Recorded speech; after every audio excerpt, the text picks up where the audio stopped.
Okay, this is my bold experiment to use making a cup of green tea to show you some very important components of your Qigong practice. So, let's assume that water is Qigong form and that the heat that's made to boil the water, so boiling water is Qigong state of mind. So, let's see, put some tea in there, a bit too much, never mind. And then I add the boiling water, and what I'll do, so there's the timer counting down for 10 minutes. Don't worry, I'm not going to make you watch this for 10 minutes. And I just put the lid on and I leave it. Okay, so I don't need to do anything. Okay, I've just put the water in, boiling water, I put the tea in, and now I just let it do whatever it's going to do. Okay, so I'll come back when the timer gets to 0 and we'll look at what's happened. Welcome back. So we're down to 7, 6, counting down. As you can see, I didn't need to do anything. All I had to do was, let's turn that off. All I had to do was just I just had to let the tea do its job. I didn't need to stand here and watch it.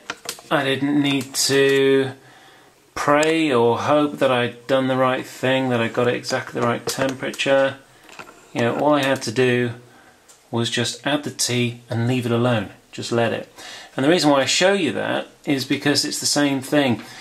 You get your Qigong state of mind, you do the form, you generate energy flow, you let go, you do nothing.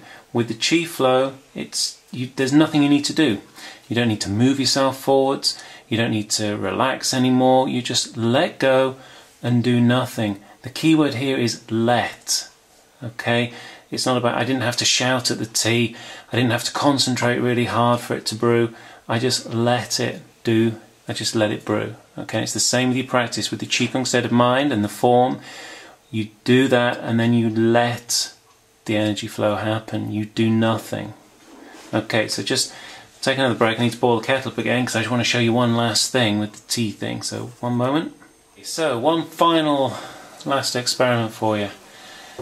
So what I've got is a glass of cold water, just ordinary tap water, and this is a glass of boiling water. I'm sure you can see the difference.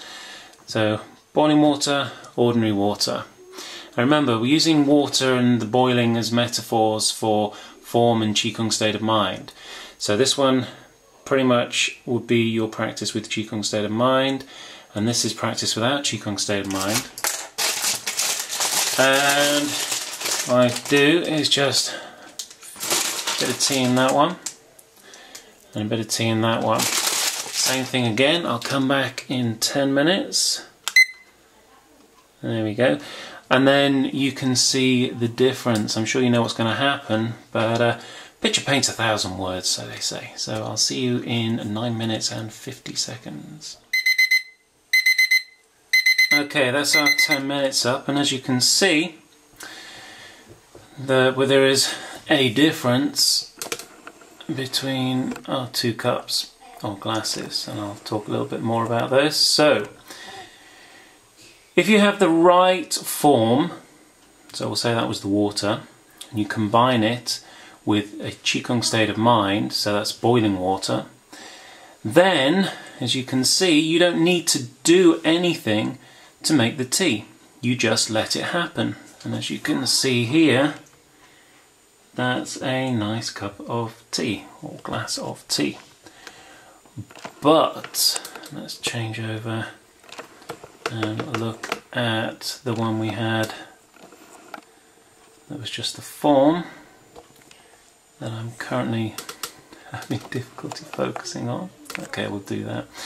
As you can see, the tea is just floating on the top.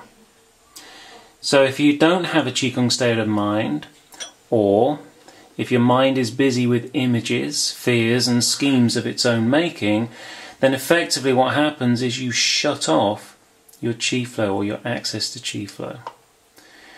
So this has been my visual representation of why a Qigong state of mind is so important to getting results from your practice.